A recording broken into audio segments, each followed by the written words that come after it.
Fly home. Don't say anything to your mother and brother.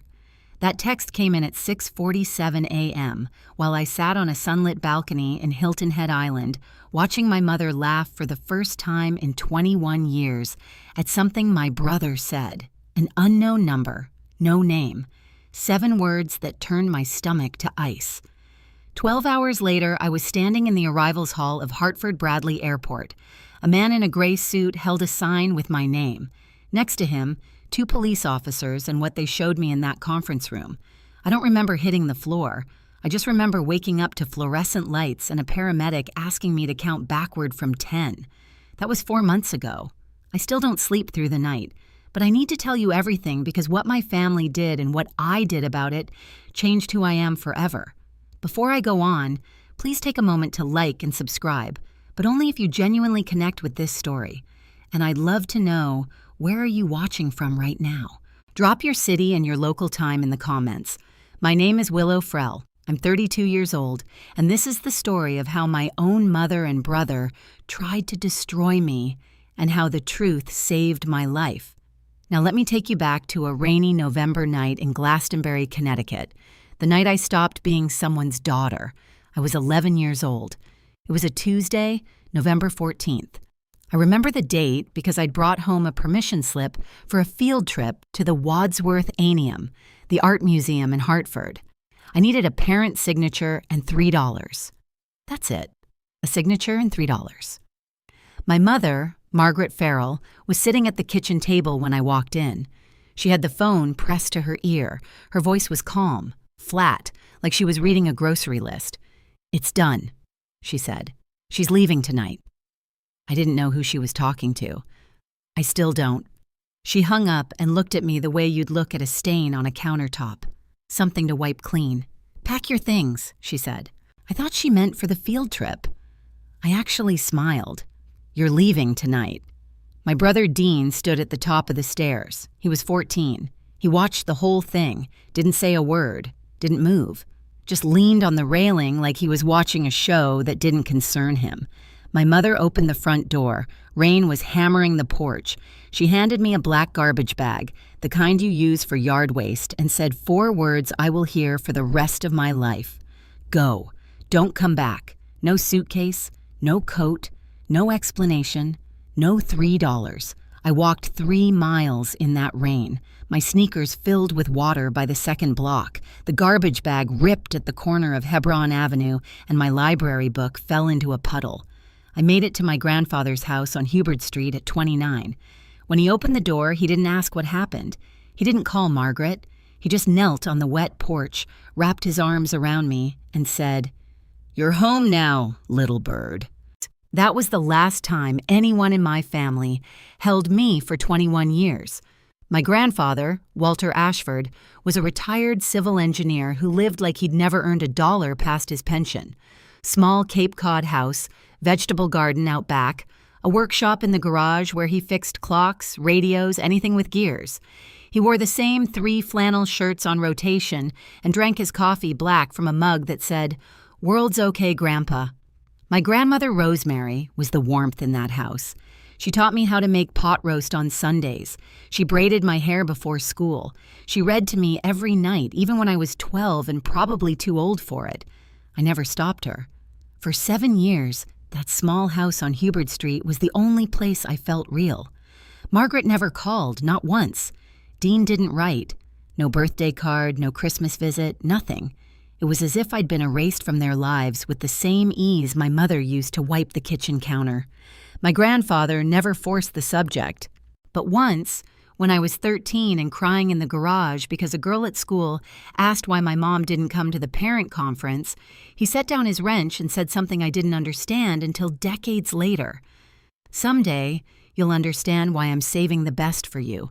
Not now, but someday." I noticed things, small things. A man in a gray suit who visited my grandfather every few months. They'd sit in the study with the door closed. I'd hear low voices, but never full sentences. When I asked who the man was, Grandpa said, "An old friend helping with paperwork." I didn't push. I was just grateful to have a home. My grandmother Rosemary passed when I was 16. A stroke, quick and merciful, and the house on Hubert Street got a little quieter, a little colder. But my grandfather kept going for me, I think. He drove me to campus tours. He read my college essays. He kept a locked oak box on the top shelf of his closet that he never opened in front of me. I asked him once what was inside. He smiled and said, "Your future." My grandfather died in his sleep 3 weeks before I started college. I found him on a Saturday morning, still in his flannel, one hand resting on a book about covered bridges. He looked peaceful. He looked done, hey. The funeral was small. 6 neighbors, the pastor from the Methodist church on Main Street, a woman who ran the hardware store where Grandpa bought his nails, and then Margaret walked in. I hadn't seen my mother in 7 years. She wore black from head to toe. A silver cross hung from her neck. She moved through the church like a widow in a movie, touching pews, dabbing her eyes with a tissue, whispering, "Thank you," to strangers who offered condolences. She never looked at me, not once. But Dean did. He walked right up to where I was sitting in the front pew, leaned down, and said something so quietly that only I could hear it. "Grandpa left everything to Mom. There's nothing for you." Then he smiled. A quick one, the kind that vanishes before anyone else sees it. After the service, a man approached me in the parking lot. Gray suit. I recognized him. The man who used to visit Grandpa's study. "Miss Frell," he said, "my name is Thomas Mercer. I was your grandfather's attorney for 30 years. He held out a cream-colored envelope sealed with wax, old-fashioned, deliberate. "Your grandfather asked me to give you this when the time is right." He paused. "The time isn't now, but keep my card." I took the card. I took the envelope. I put both in my wallet and didn't touch them again. I rode the bus back to my dorm alone that night. No family left, no safety net. 18 years old with a sealed envelope. I was too afraid to open, and a business card from a man in a gray suit who said, "The time isn't now." I didn't know that those 2 pieces of paper would save my life 14 years later. I paid for college the way a lot of people do. Scholarships, part-time jobs, and ramen noodles 5 nights a week. I studied computer science at UConn, graduated with honors, and moved to San Francisco with $600 and a carry-on suitcase. I didn't call it ambition back then. I called it not having a choice. By 24, I was working 80-hour weeks at a startup in Soma, writing code for an app I didn't believe in, eating lunch at my desk, and sleeping in a studio apartment the size of a parking space. Nobody in my family knew where I was. Nobody asked. But something was growing. Not resentment, purpose. I kept thinking about the kids I'd met in college who'd aged out of foster care with nothing. No family, no guidance, no one to call when the landlord raised the rent or the car broke down or the loneliness got so heavy it pressed on their chest like concrete. I knew that feeling. I'd lived it. At 27, I built Hearthine. It was a simple platform. Match kids aging out of the system with volunteer mentors who'd show up. Not charity. Presence. Someone to answer the phone. By 30, a venture fund believed in it enough to invest. The company was valued at $47 million. On paper, I was wealthy. In practice, I was still the girl in sneakers walking 3 miles in the rain. My only real friend was Grace Kimball, a nurse I'd met at the UConn Library freshman year. She was from Brockton, Massachusetts. Direct, stubborn, the kind of person who'd tell you your haircut was terrible before asking how your day went. Grace knew everything about my past, and she had one rule about my family. If they ever come back, she told me once over Thai food in the Mission, it's not because they miss you, it's because they need something. I believed her mostly, but there's a difference between believing something in your head and believing it in the part of you that still keeps a garbage bag in the back of your closet, just in case. One night, years later, I found a line buried in my UConn financial aid records. Part of my scholarship had been funded by an anonymous educational trust. No name, no trail, just a deposit every semester like clockwork. I couldn't trace it, but I had a feeling I already knew. The call came on a Wednesday, 9:14 p.m. Pacific time. I was on my couch in San Francisco, half watching a documentary about bridge engineering, a habit I'd inherited from Grandpa, when my phone lit up with a Connecticut area code. I almost didn't answer. I wish I hadn't. Willow. The voice was older, shakier, but unmistakable. It's your mother. Silence. Mine, not hers. I know I don't deserve this call. She told me she'd been diagnosed with early-stage cancer. She said she'd been going to church every week. She said she'd changed. She said the word sorry 4 times in 2 minutes, and each time it sounded more rehearsed than the last.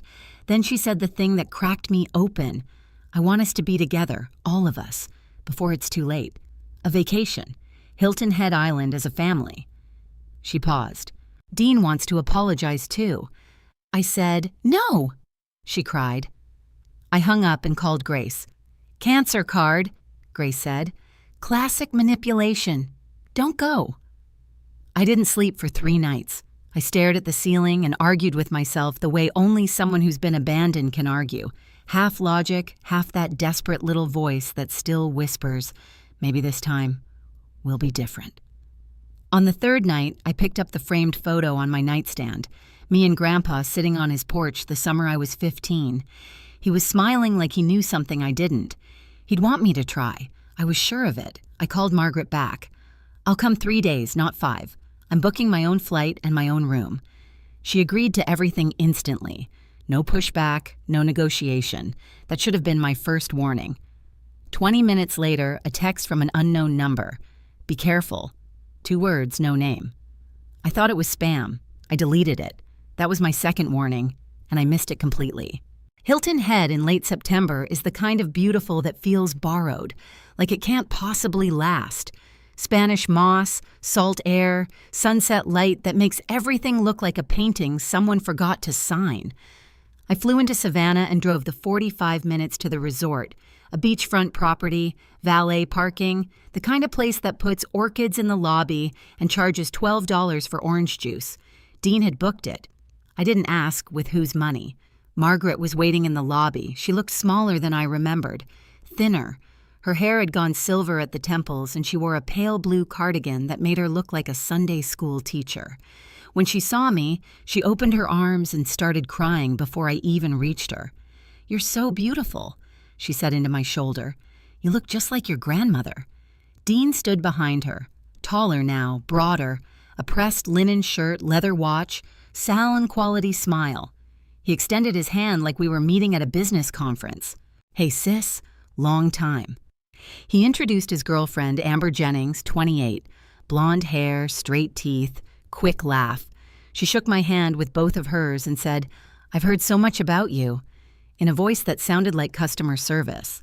Dinner that first night was almost normal. Almost. Margaret talked about her church group. Dean talked about his real estate career. Amber laughed at all of Dean's jokes.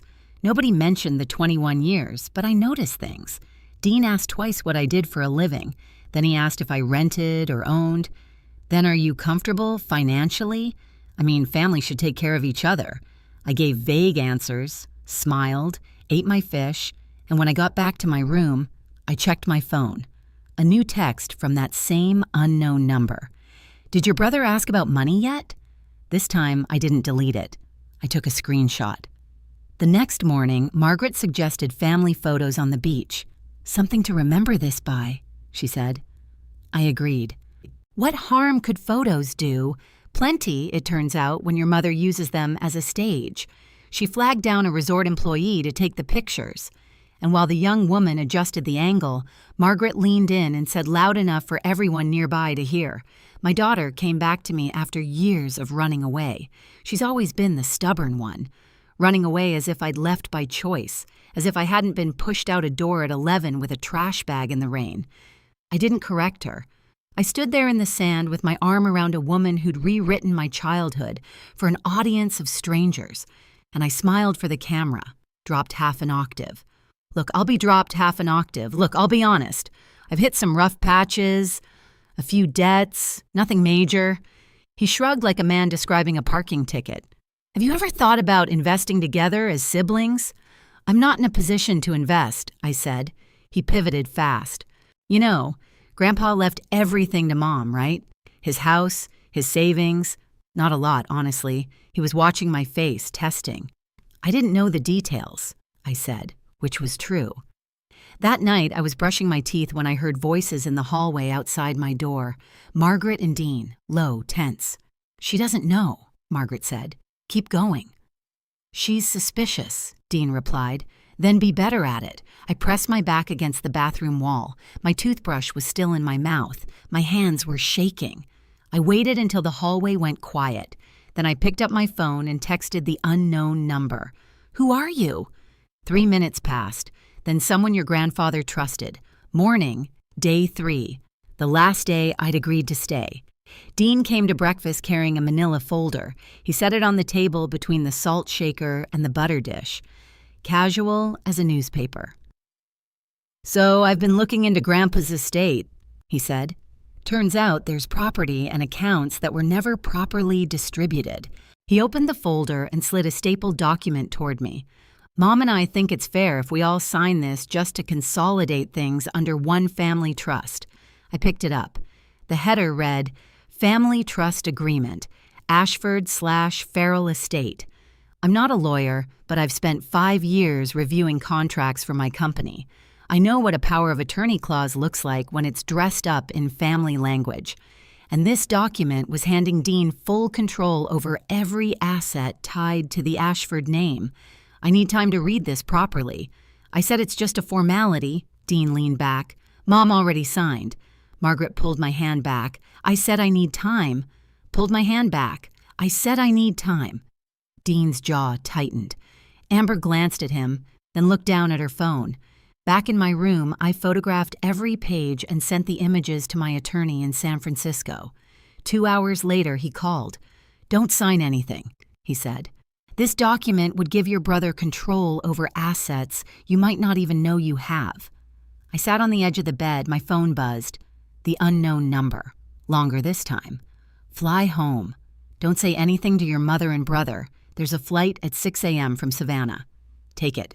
A car will be waiting at Hartford. Don't be afraid." I sat on that bed for an hour staring at the message. My hands were shaking. I kept thinking, what if this is a scam? What if someone is trying to separate me from my family again? But then I thought, what family? The one that kicked me out at 11? The one that just slid a trap across the breakfast table and called it legacy? I had to choose, and I chose to trust a stranger over my own blood. Would you have done the same? I still don't know if it was courage or just survival instinct. Let me know in the comments, because even now, 4 months later, I go back and forth. I set my alarm for 4:30 a.m. and didn't sleep at all. 4:30 a.m., still dark. The resort hallway smelled like chlorine and hibiscus. I grabbed my carry-on. I never unpack fully in places I might need to leave and took the service stairs to the ground floor. No checkout, no note. I ordered an Uber from the parking lot and watched the resort shrink in the rear-view mirror as we pulled onto Highway 278. The driver was a retired school teacher named Donna. She asked if I was heading home. I said yes. That was the truest thing I'd said in 3 days. At Savannah Hilton Head International, I checked in for the 6 a.m. flight to Hartford. The gate was half empty, a businessman, a mother with a sleeping toddler. Me sitting in a plastic chair with a coffee I couldn't drink, rehearsing goodbye speeches I'd never give. I texted Grace from the boarding line. "Something is very wrong. I'm leaving. I'll call you when I land." Grace, bless her, thank God. The plane lifted off at 6:05. I watched the coastline tilt and fall away.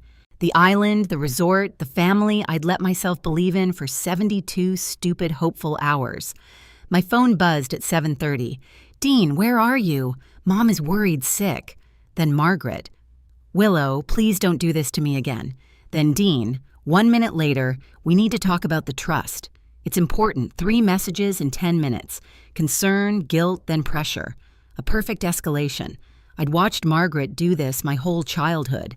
The soft open, the wounded middle, the sharp close. Dean had learned well. I turned off my phone and leaned my forehead against the window, and that's when I felt it in my jacket pocket. A business card soft with age, its edges worn to felt. Thomas Mercer, attorney at law. I'd carried it in my wallet for 14 years, transferred it to jacket after jacket. never knowing why I couldn't throw it away. Now I knew. Hartford Bradley Airport, Gate B4. I walked through the jetway with my carry-on over one shoulder and the feeling that I was about to step into someone else's story. I was right. A man stood in the arrivals area holding a small sign. W. Frell. Gray suit, silver hair, 70-ish. Beside him, 2 Connecticut State Police officers in pressed uniforms, hands at their sides, not aggressive, but present. The man lowered the sign when he saw me. "Miss Frell, my name is Thomas Mercer. I was your grandfather Walter Ashford's attorney for 30 years. He offered his hand. Steady grip, kind eyes. We need to talk privately." They led me to a small conference room near the airline offices. Beige walls, a round table, 4 chairs. Thomas sat across from me and placed 3 items on the table with the precision of a man who'd rehearsed this moment. A bound document, a sealed envelope, cream-colored wax seal, handwriting I recognized as my grandmother, Rosemary's, and a thick folder tabbed and labeled. "Your grandfather drafted this will in 2012, Thomas said. "It names you, Willow Frell, as the sole beneficiary of his entire estate." I stared at him. "That includes the house on Hubert Street, savings accounts, investment holdings accumulated over 40 years. He paused. "The estimated value is $2.8 million. The room tilted. I gripped the table. He instructed me to execute the will when 2 conditions were met. First, you turned 32. Second, your family made contact with you. Why those conditions? Because he knew they'd only come back if they found out about the money. Thomas opened the thick folder.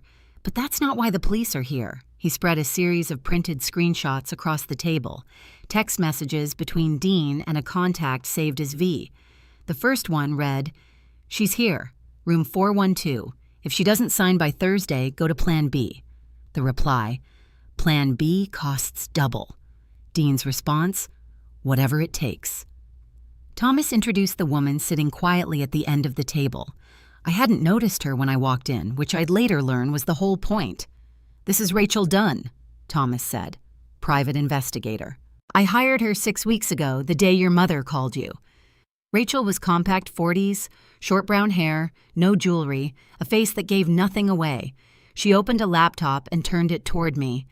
"Your brother owes $340,000, she said, "mostly online gambling. His creditors are not patient people." She clicked through a timeline. Dean had discovered the will 6 months earlier by breaking into the vacant house on Hubert Street and finding a draft copy in Grandpa's desk. "He told your mother." Together, they devised the vacation plan. Rachel's voice was clinical, precise. "Step 1, reconnect. Step 2, get you to sign the family trust document, transferring control to Dean. Step 3, she pulled up a new set of messages. Dean to V, a man named Victor with a criminal record for aggravated assault and extortion. If she doesn't sign, we go to Plan B. What's Plan B? Make it look like an accident. She doesn't know anyone here. Balcony, pool, whatever's clean. I read it 3 times. The words didn't change. "Your brother was arranging your murder," Rachel said. Then she showed me the message I couldn't look away from. Dean to Margaret. Timestamp 2 days before the trip. "She's not signing. We may need the backup plan." Margaret's reply. "Do what you have to do. Just keep me out of it. My own mother." 8 words. No hesitation. I stood up. I said, "Excuse me." I walked to the restroom at the end of the hall. I locked the door. And I cried in a way I hadn't cried since I was 11, standing in the rain with a garbage bag. My whole body convulsed. The fluorescent light buzzed above me like a hive. When I came back to the table, my eyes were swollen and my voice was raw. But I was done falling apart. "What do we do now?" I said. Thomas began explaining the next steps. Legal filings, coordination with law enforcement, protective measures. He was halfway through a sentence about a restraining order when the room narrowed to a pinpoint and the floor rushed up to meet me. I woke on my back. A paramedic was kneeling beside me, pressing 2 fingers to my wrist. "You're okay," he said. "Your blood pressure dropped. Can you count backward from 10? I counted. I stared at the ceiling tiles. I thought about Grandpa opening the door in the rain, kneeling on the wet porch, not asking questions. He knew this would happen. Maybe not the details, not Victor, not the balcony, not the pool, but he knew the shape of it. He knew what Margaret and Dean were capable of, and he spent his last years building a wall between them and me. Thomas sat in the chair beside me, patient as a clock. He handed me a paper cup of water. "Take your time," he said, "but don't take too long. Your brother doesn't know you've left yet." I sat up, drank the water, steadied my voice. "I don't want revenge," I said. "I want the truth on the table. All of it." Thomas nodded like he'd been waiting for exactly those words. Then he reached into his briefcase and set down the sealed envelope. Cream called, wax seal, my grandmother's handwriting, the same one he'd given me at Grandpa's funeral 14 years ago. "You never opened it," he said. I hadn't. I'd carried it across 6 apartments, 4 cities, and 1 entire career. It had traveled in jacket pockets and shoe boxes and the bottom of filing cabinets. I'd touched it 100 times and never broken the seal. "Open it when you're ready," Thomas said. "Your grandmother Rosemary wrote it the week before she passed." I slipped the envelope into my bag. Not yet, but soon. First, I had a brother to stop. Thomas arranged a room at a hotel in Hartford. Quiet, clean, away from anything with the name Frell attached to it. Grace flew in from Boston that same night. She walked through the door, dropped her bag, and wrapped her arms around me without a word. Then she said what Grace always says. I told you not to go." "I know." I leaned into her shoulder, but if I didn't go, they would have found me eventually. She didn't argue. She knew I was right. While Grace ordered room service, I couldn't eat. The machinery of consequences was grinding forward 2 states away. Connecticut State Police had coordinated with law enforcement in South Carolina. The plan was clean. Arrest Victor first at Hilton Head, then take Dean the following morning back in Glastonbury. I sat on the hotel bed while Grace dozed in the armchair. Midnight. The city hummed outside the window. I pulled the envelope from my bag. The wax cracked like a whisper. Inside, 1 sheet of stationery, pale yellow, and a photograph. Rosemary's handwriting was careful, deliberate, the kind of penmanship they taught in schools that don't exist anymore. "My dearest Willow, if you're reading this, it means your grandfather is gone, and I'm gone, and someone is trying to take what's yours. I'm sorry I couldn't protect you while I was alive, but I want you to know you were never the problem. Your mother was broken long before you were born, and she broke you instead of fixing herself. You deserve the world, little bird. Build your own nest. Grandma R." The photograph. Me at 5 years old, sitting on Rosemary's lap, both of us laughing at something outside the frame. On the back in pencil, 4 words, "You are always enough." Grace woke up to find me sitting cross-legged on the floor, holding the photo, tears running silent and clean. She didn't ask. She sat beside me, took my hand, and stayed there. At 1:47 a.m., my phone lit up. "Thomas, Victor has been arrested. He's cooperating. Your brother will be arrested at 7 a.m. tomorrow morning." I set the phone down and looked at the photograph one more time. 5 years old, laughing. Enough. 7 a.m. sharp. 2 unmarked cars pulled up to Margaret's house in Glastonbury. Dean was at the kitchen table eating cereal when they knocked. He answered the door in sweatpants. The officers read him his rights while Margaret screamed from the porch in a bathrobe, clutching the railing like the house was sinking. I know these details because Rachel Dunn sent me a brief report that afternoon. Clean, factual, no editorializing. That was Rachel's way. Margaret's call came 40 minutes after the arrest. "What have you done?" She was hyperventilating. "They took your brother. He didn't do anything. He hired someone to kill me, Mom." Silence long enough to hear a clock ticking somewhere in her house. "That's ridiculous. Dean would never. You're making this up to get back at us. The police have the messages, all of them. I let that settle, including yours." "What messages?" I read it from the screenshot on my phone, word for word. "Do what you have to do. Just keep me out of it. That was you." 10 seconds of nothing, then quieter. That was about the trust documents, not about hurting you. That's for the judge to decide. I hung up, set the phone face down on the nightstand, didn't pick it up again for 6 hours. Over the next few days, the pieces sorted themselves. Dean was held without bail. The nature of the charge, plus Victor's cooperation, made him a flight risk. Amber Jennings vanished, checked out of the resort the morning of Dean's arrest, canceled her phone number, left no forwarding address. Thomas called that evening.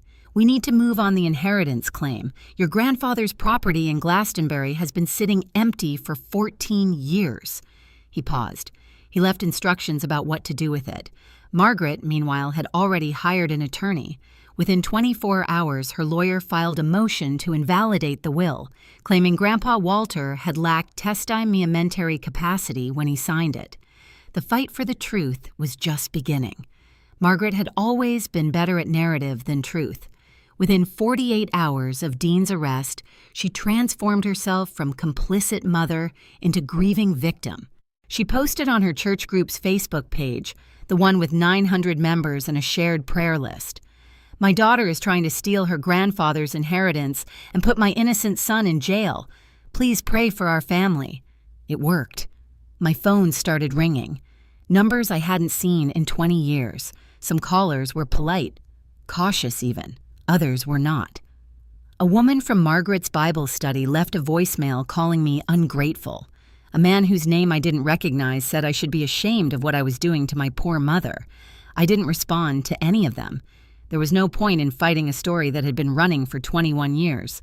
But then a call came from someone I didn't expect. "Willow, this is Patricia Boyd. I lived 3 houses down from your mother on Sunset Terrace." I remembered her barely, a tall woman with garden gloves who waved from her driveway. "Your mother told everyone you ran away at 11 because you were a troubled kid." Mrs. Boyd said her voice was steady but thin. "I believed her for 20 years. She paused. "But last week I saw the police report." "What police report?" "The night you left.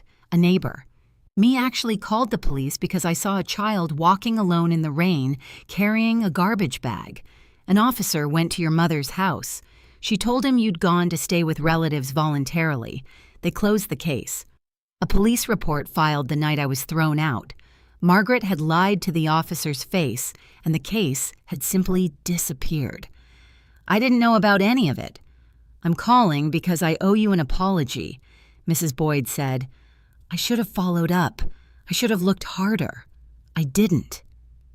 Thomas later confirmed Grandpa Walter had kept a copy of that police report. It was in the file alongside the will. He'd known about it from the beginning. And then Thomas told me something that broke me open all over again. "Your grandfather tried to get legal custody of you multiple times. Margaret threatened to accuse him of abuse if he didn't back off. He chose to protect you from the shadows instead. My grandfather had fought for me, and my mother had used a lie like a loaded gun to stop him. I didn't fight back on social media. I didn't post a rebuttal. I didn't call Margaret's church friends to plead my case. Instead, I did what Grandpa taught me. I built something." Thomas filed the petition to validate the will with the Hartford Probate Court. The hearing was set for 2 weeks out. Margaret's attorney had already submitted the diminished capacity argument, claiming Grandpa Walter was mentally unfit when he signed. It was a common tactic, Thomas said, and almost always a losing one when the signer had a clean psychiatric evaluation on file, which Grandpa Walter did. Dated 2 weeks before the will was signed, conducted by Dr. Alan Fielding, a board-certified psychiatrist still practicing in New Haven. Full competency confirmed. But Thomas had more. He arrived at the hotel one afternoon carrying a wooden box, oak brass latch. I recognized it instantly. The box from Grandpa's top shelf, the one he never opened in front of me. "Your grandfather's house has been sealed since his death." Thomas said, "This was in the master closet. He left instructions that I should give it to you when the legal process began." I opened it. Inside, 7 leather-bound notebooks. Grandpa Walter's handwriting, a diary spanning 7 years, from the year I moved in to the year he died. I opened the first one at random. March 2009 called Margaret again. She said Willow is better off without this family. Maybe she's right, but not in the way Margaret means it. He documented everything. Every phone call to Margaret, every refusal, every legal attempt to bring me home, every quiet act of protection that I never knew about.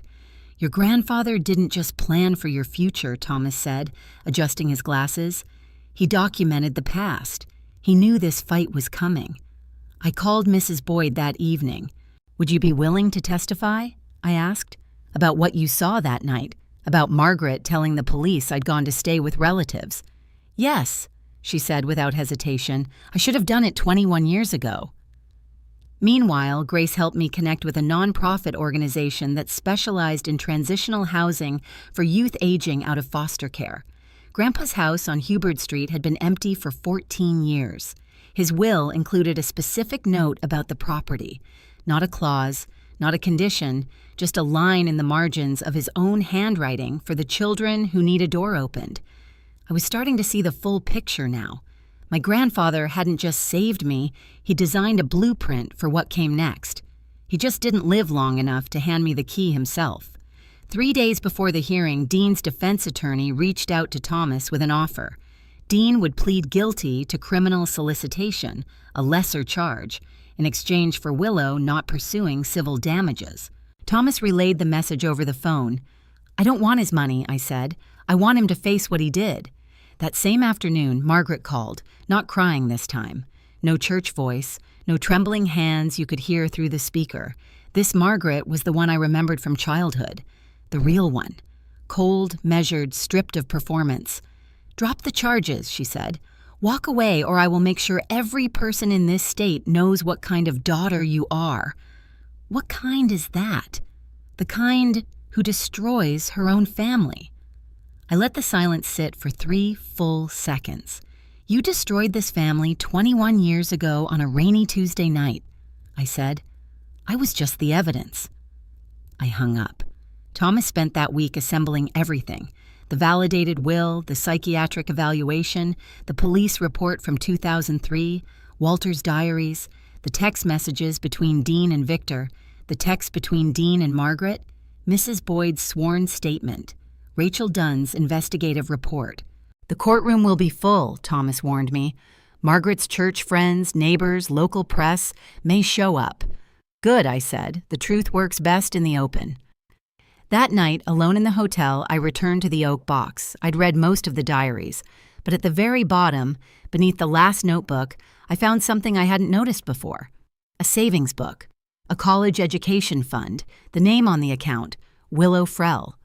Open the day I was born. The final entry was a deposit dated 3 months before Grandpa died, and on the last page in his careful engineer's handwriting, for the nest you'll build yourself. Sitting there, holding that savings book with my name on it, a name my grandfather wrote on the day I was born, I realized something. He never forgot me, not for a single day. Even when I thought I was completely alone in the world, someone was quietly building a floor beneath me so I wouldn't fall through. I wonder, have you ever discovered years later that someone loved you in silence? That the luck you thought you had was actually someone's careful, invisible plan to keep you safe? If you have, I'd love to hear about it in the comments. I think we don't say these things often enough. I closed the box, set my alarm, and laid out my clothes for court. Tomorrow, the truth would have a room full of witnesses. Hartford Probate Court, courtroom 3B, 9:15 on a Tuesday morning. The room was full. Margaret's church friends filled one side, a cluster of women in modest blouses, clutching purses, whispering. On the other side, Mrs. Boyd in a navy dress, Grace, steady as a wall. 2 reporters from the Hartford Courant with notebooks open, a sketch artist, and scattered throughout neighbors from Glastonbury who'd come because small towns run on stories, and this was the biggest one in decades. Margaret sat at the respondent's table, black dress, silver cross, a tissue ball in her right hand. Her attorney, a slender man with rimless glasses, shuffled papers with a confidence that would dissolve within the hour. The hearing opened. Margaret's lawyer presented the diminished capacity claim. He described Walter Ashford as elderly, isolated, possibly influenced by his attorney. He said the word confused 3 times. Thomas stood. He placed the psychiatric evaluation on the judge's bench. Signed, dated, unambiguous, Full cognitive competency confirmed by Dr. Alan Fielding 2 weeks before the will was executed. Then he opened the diary. He read aloud the entry from November 14th, 2003, the night I was thrown out, Grandpa's handwriting, Grandpa's words. Margaret called at 9 p.m., said she put Willow out. The child walked 3 miles in the rain to my door. She was 11. She was shaking. I called Margaret back. She said, "Keep her. I don't want her." The courtroom went quiet. Not church quiet, grave quiet, Margaret shot to her feet. "That's a lie. He made that up." "Sit down, ma'am," the judge said. Thomas called Mrs. Boyd to the stand. She walked slowly, hands folded. She described the night, the rain, the child, the garbage bag, the 911 call. She described the officer going to Margaret's house. She described what Margaret told him. She said her daughter had gone to stay with family. Mrs. Boyd said voluntarily. She looked directly at Margaret. "That was a lie. I watched that little girl walk down the street soaking wet. There was nothing voluntary about it. One of the church women in the back sat down her purse and didn't pick it up again. During the 15-minute recess, Margaret crossed the aisle and grabbed my wrist. Her grip was tight. Her eyes were dry now. No performance left. "You're killing me," she whispered. "Is that what you want?" I looked down at her hand on my arm. I removed it gently, finger by finger, and met her eyes. "No, I just want the truth to have a voice," the judge returned. The room rearranged itself into silence. Thomas presented the final pieces, the psychiatric evaluation, the 2 signing witnesses, Dr. Alan Fielding and Martha Bowen, the town librarian. Both still alive, both prepared to confirm the 20-year chain of custody that Thomas had maintained on every document. Clean, unbroken, airtight. The judge reviewed the file for 8 minutes that felt like 80. Then he spoke. "The court finds the will of Walter H. Ashford to be valid and duly executed. The petitioner, Willow Frell, is recognized as the sole designated beneficiary." Margaret's head dropped. Not dramatically, not the way she'd performed grief at the funeral. This was real. Her shoulders folded in. Her attorney put his hand on her arm, and she shook it off. No one from the church pews moved to comfort her. Thomas wasn't finished. He informed the court that evidence pertaining to a related criminal matter, the conspiracy involving Dean Frell, was being entered into the public record and forwarded to the criminal division. He presented the text messages. All of them. Dean to Victor. "Make it look natural. She doesn't know anyone here." Victor to Dean. "Plan B costs double." Dean to Margaret. "She's not signing. We may need the backup plan." And Margaret in 8 words that echoed through that courtroom like a gunshot. "Do what you have to do. Just keep me out of it." The church women stared at Margaret as if she'd removed a mask they didn't know she was wearing. A reporter scribbled so fast, her pen scratched audibly against her notepad. The judge noted that the criminal prosecution of Dean Frell for criminal solicitation would proceed separately. Potential maximum sentence 20 years. He turned to Margaret. "Ma'am, the contents of your communications may be subject to further review by the state's attorney. I'd advise you to consult your counsel." Margaret didn't move. She sat perfectly still, staring at the table as if the world had gone on without her, and she was just now noticing. I stood up, walked past her, didn't look down. "You've won," she said to my back. Quiet, stripped. "Happy now?" I stopped, didn't turn around. This was never about winning. I kept walking. Outside the courthouse, the September sun was almost offensive in its brightness. The world hadn't stopped. Traffic hummed. A man across the street was eating a hot dog. A reporter from The Current approached me on the steps. She was young, late 20s, ponytail, a recorder in her hand. "Miss Frell, do you have a comment?" I'd been thinking about this moment since the night I opened Rosemary's letter, not rehearsing, deciding. What does a person say when the worst of her life becomes public record? She says, "What matters next?" My grandfather, Walter Ashford, spent his life building things. I said, "He built houses. He built futures, and even after he was gone, he built mine." The reporter waited. His home in Glastonbury has been empty for 14 years. "I'm turning it into a transitional home for young people aging out of foster care. It's what he wanted. He wrote it down." "What will it be called?" Ashford Nest? I paused. Because my grandmother once told me, build your own nest. Behind me, I heard Mrs. Boyd make a sound, a small intake of breath that turned into a sob she caught with her hand. The reporter asked the question I knew was coming. What about your mother? That's a private matter. Do you forgive her?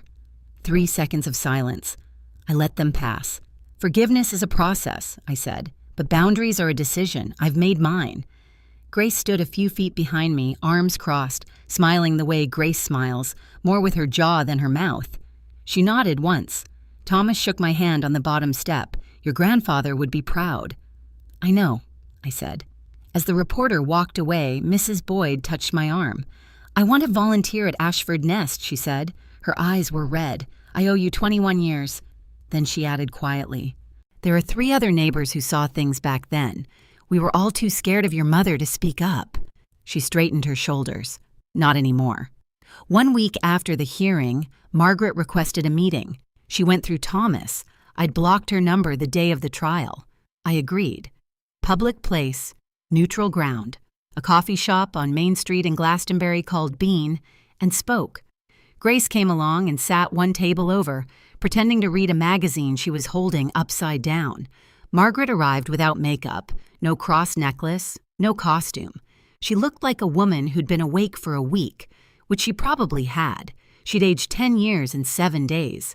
She sat across from me and folded her hands. I'm sorry, she said. For which part? She blinked.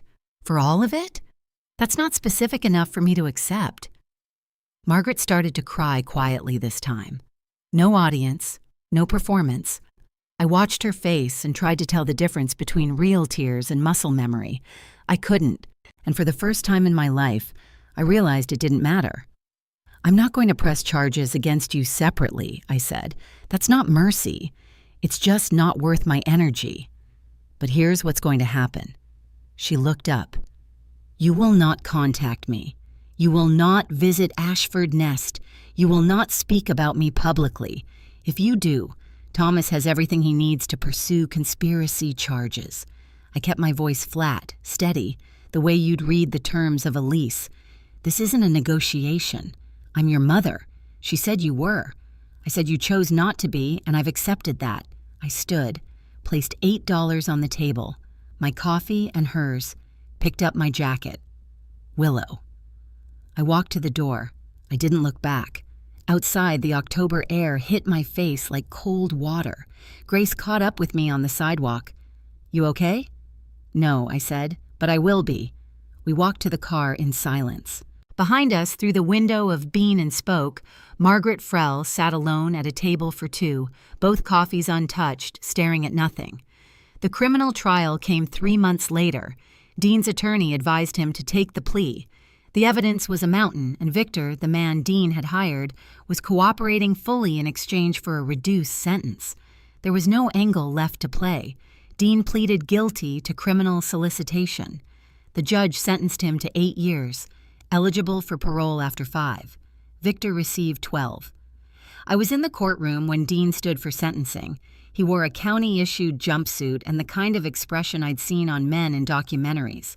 Not remorse, just the slow dawning recognition that their story wasn't going to end the way they planned. Before the bailiff let him out, Dean turned toward me. I thought for one heartbeat that he might apologize, that he might say something human.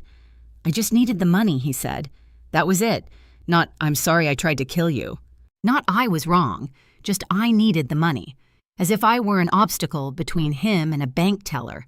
I said nothing. I sat. I listened to the judge close the record. I walked out into a hallway that smelled like floor wax and old coats. Margaret was not charged. The text message, "Do what you have to do, just keep me out of it," was damning in plain language, but legally ambiguous. Her attorney argued it referred to the trust documents. The state's attorney declined to prosecute. Insufficient evidence for conspiracy, but the court of public opinion had already ruled. Margaret's church group quietly removed her from the volunteer roster. Neighbors stopped returning her calls. The Glastonbury she'd curated for 2 decades, the one where she was the devoted mother and I was the troubled runaway, collapsed like a theater set after the lights come up. She sold the house on Sunset Terrace within a month and moved to a small apartment in Clearwater, Florida alone. Rachel Dunn's final report answered one last question. Amber Jennings wasn't Dean's girlfriend of 2 years. They'd met on a dating app 3 months before the trip. Rachel traced Amber's phone records. She'd texted Dean a photo of my passport and my flight itinerary the first night at the resort. That's how Dean knew my room number. That's how Victor would have found me. Amber was never charged. She simply ceased to exist in the story, a supporting actress who left when the production shut down. 6 months after the trial, the house on Hubbard Street was reborn. It took a crew of 14 volunteers, a contractor who gave us a discount after reading the current article, and more coats of paint than I can count. We replaced the porch boards. We fixed the leaky kitchen faucet Grandpa had been getting around to for a decade. We sanded the hardwood floors and patched the drywall and hung new curtains in every room. I kept Grandpa's desk in the living room. On it, I placed the framed photograph of Rosemary and me, the oak box with his diaries inside, and a fresh mug of black coffee every morning, even though no one drank from it. Mrs. Boyd ran the daily operations.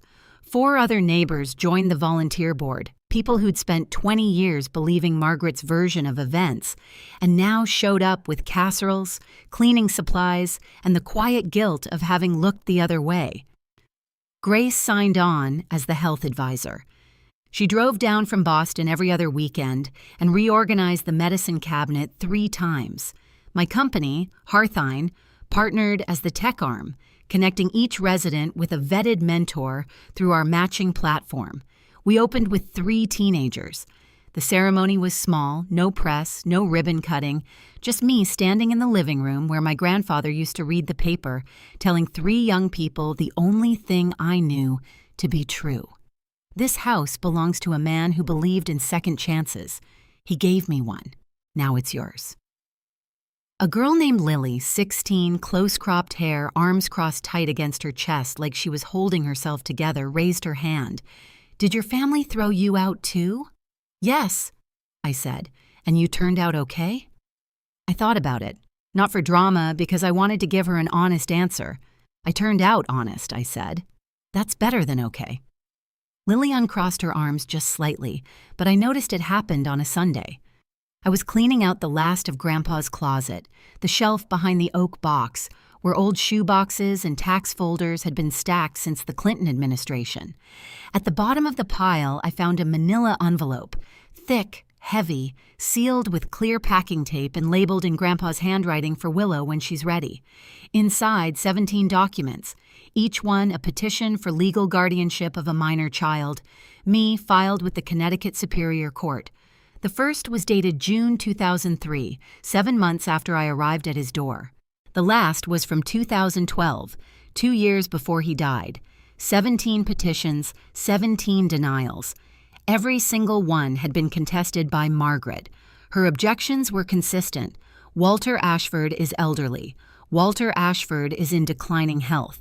Walter Ashford cannot provide a stable home environment.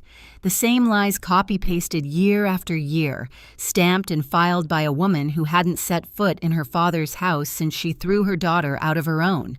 I sat on the closet floor with the petitions fanned out around me like a collapsed deck of cards. 17 times he'd walked into a courtroom for me. 17 times my mother slammed the door, and he never told me, not once. Thomas confirmed it that evening by phone. He didn't want you carrying that weight while you were building your life. He said, and these were his words, "Let her think she's free. She'll fight harder." But there was one more thing. Clipped to the 9th petition, the one from 2005, was a supporting affidavit signed by someone I hadn't thought about in over 20 years. My father, Robert Frell, the man who left when I was 4 and never looked back. He had signed a document supporting Grandpa Walter's custody bid. 1 page, 1 signature, then silence again. No follow-up, no phone call, no contact. I don't know what it means. I haven't decided if it changes anything. But for the first time since I was a little girl, I thought about my father as something other than absence. I found a letter beneath the petitions, the last one Grandpa ever wrote to me, undated, unsigned as if he'd started it, put down the pen, and never picked it up again. I failed you 17 times in court, but I will not fail you in my final act. Everything I have is yours. Use it to build what I couldn't, a home no one can take from you. I pressed the letter against my chest, closed my eyes, and let myself cry for the last time in this story. 3 months after Ashford Nest opened, Mrs. Boyd called me on a Wednesday afternoon. "Your mother is outside," she said. "She's just standing on the sidewalk across the street looking at the house." I walked out the front door. Margaret was on the opposite curb wearing a beige coat and flat shoes. No makeup, no cross. She looked like a woman returning to a place that had moved on without her, which is exactly what she was. She saw me and didn't wave, just stood there like she was waiting for permission to exist. "He gave it to you," she said. "The whole house. He gave it to the children who need it. I grew up in that house and I was thrown out of yours. I stayed on my side of the street. She stayed on hers. We both have memories. The difference is what we do with them." Wind pushed a crumple of dry leaves between us. Somewhere inside, I could hear Lily helping a new resident find the bathroom. "Can I come in?" Margaret said. "Just once." I stood still for 5 seconds. I thought about the rain, the garbage bag, the phone call. Keep her. I don't want her. The 17 petitions, the text to Dean. I thought about all the rooms in my life that Margaret had either locked me out of or tried to break into. "No," I said. "This is their safe space, not yours." She nodded, not dramatically, not with tears, just a small, tired movement of her head, the kind you make when the doctor gives you the result you already expected. She turned and walked down Hubert Street slowly, hands in her pockets. She didn't look back. I watched until she turned the corner and disappeared. Lily appeared behind me in the doorway. Who was that? I looked at the empty sidewalk where my mother had been. Someone who lost something she can't get back. I stepped inside and closed the door. 1 year later, and the house on Hubert Street is never quiet. There's always someone microwaving leftovers at odd hours. Someone playing music too loud in the upstairs bedroom. Someone sitting at the kitchen table with a textbook open and a look on their face that says, "I might actually pull this off." It's not tidy. It's not cinematic. It's the kind of beautiful that comes with scuff marks on the baseboards and a chore wheel that nobody follows perfectly. 14 teens have passed through Ashford Nest. 6 have moved into their own apartments. 2 are in community college. 1 got a full scholarship to Central Connecticut State. The others are still here, still figuring it out, still learning that a safe place doesn't mean a perfect place. Hearth crossed 3,000 mentor matches last quarter. I split my time between San Francisco and Glastonbury. 2 coasts, 2 lives, 1 purpose. I started therapy in the spring. I know. The woman who built a $47 million company from a dorm room couldn't figure out she needed a therapist, but I'd spent 20 years treating resilience like a replacement for healing. My therapist, a calm woman named Doctor. Tran, who drinks herbal tea and never lets me deflect, helped me understand that surviving isn't the same as being okay. "Being strong doesn't mean being unbroken," she said during our 3rd session. "It means healing out loud. I'm working on that." Grace visits Glastonbury every other weekend. Now, we cook in Grandpa's kitchen using Rosemary's recipes. Her pot roast, her cornbread, her peach cobbler that never turns out right but tastes like home anyway. I hung a new photo on the refrigerator. Not Margaret, not Dean. It's me, Grace, Mrs. Boyd, Thomas, Lily, and the Ashford Nest kids crowded together on the front porch. Everyone mid-laugh. It's the kind of family photo nobody planned. It's my favorite thing I own. Thomas called on a Tuesday. "I have something for you. Can you come by the office?" He'd never asked me to come in person before. Everything since the trial had been phone calls and e-signatures. So I drove to his office in downtown Hartford, a 2nd-floor walk-up above a sandwich shop, which felt exactly right for a man who'd spent 30 years keeping his promises without needing a corner office to do it. He was standing by the window when I walked in. On his desk, a single envelope. Cream-colored, no wax seal this time, just my name in Grandpa's handwriting, slightly more unsteady than the last letter I'd read. "Your grandfather left 1 final letter," Thomas said. He gave strict instructions. Deliver it exactly 1 year after the will was confirmed in court. He paused. "Today is that day. I sat down. I opened it. Dear little bird, if Thomas gave you this letter, it means you survived. I knew you would. I'm sorry I couldn't be there to see it. I'm sorry I couldn't fight louder. But I hope you know, every day you lived on your own, you proved that love isn't about blood. It's about choice. You chose to keep going. You chose to be kind when the world gave you every reason not to be. You chose to build instead of burn. I'm leaving you everything not because you need it, but because you'll use it right.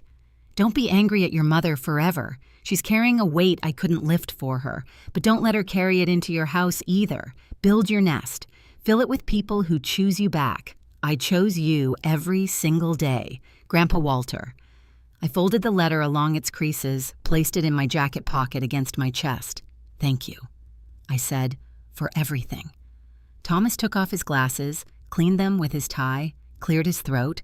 It was the honor of my career, Willow. We shook hands. I held on a beat longer than usual. He let me. I walked down the stairs past the sandwich shop into the afternoon light, carrying a letter from a man who'd chosen me every single day, even the days I didn't know I needed choosing. That evening, Ashford Nest. Dinner was spaghetti. Overcooked, under-seasoned, made by a 17-year-old named Marcus, who swore he followed the recipe. Nobody complained. 2 kids argued about basketball. Lily stole garlic bread off someone's plate. Mrs. Boyd told everyone to use napkins. After cleanup, Lily found me in the hallway with her laptop. Can you help me with my college essay? What's your topic? She shrugged, looked at the floor, then at me. The people who saved me. I sat on the bench beside her. Write about the person who saved yourself. That's a better essay. She didn't say anything for a second. Then she opened the laptop and started typing. Later, I sat on the front porch. Grandpa's porch. The same spot where he used to drink black coffee from his World's OK Grandpa mug and wave at Mrs. Boyd across the street. I looked down Hubert Street, the same road I'd walked in the rain 21 years ago. Trash bag over my shoulder, sneakers full of water. The same road Margaret had walked down 3 months ago, hands in her pockets, not looking back. The same road Grandpa had carried me in from the night I arrived at his door. The road hadn't changed, but I had. I pulled out my phone, the photo of Rosemary and me, 5 years old, laughing, always laughing. On the back in pencil, you were always enough. I put the phone away, leaned back, breathed in the cold Glastonbury air. Above me, the stars did what they always do, showed up without being asked. That's my story. It's not pretty. It's not tied with a ribbon. My brother is in prison. My mother lives alone in Florida. I don't hate either of them, but I don't open my door for them either. Here's what I learned, and I'm not saying this as advice. I'm saying it as someone who walked 3 miles in the rain at 11 years old and spent the next 2 decades trying to understand why. You don't owe loyalty to people who confuse control with love. You don't owe forgiveness on someone else's timeline. And you absolutely don't owe your silence to protect people who wouldn't protect you. If you're in a family that makes you feel small, that makes you question whether you're worth the trouble of keeping. Let me say this as clearly as I can. Leaving is not betrayal. Boundaries are not cruelty. And building a life they didn't plan for you is not revenge. It's survival. My grandfather knocked on the same door 17 times for me. 17 petitions, 17 refusals. He never stopped. If no one has knocked on yours yet, consider this my knock. Build your nest. Thank you for staying until the end. If this story touched something real in you, hit the like button and share it with someone who needs to hear it today. If you have your own story about setting boundaries with family, about walking away and finding out it was actually walking towards something, the comments are yours. I read every single one. And if you want another story about someone who refused to stay small, check the link in the description. I think you'll see yourself in it. Subscribe and I'll see you in the next one.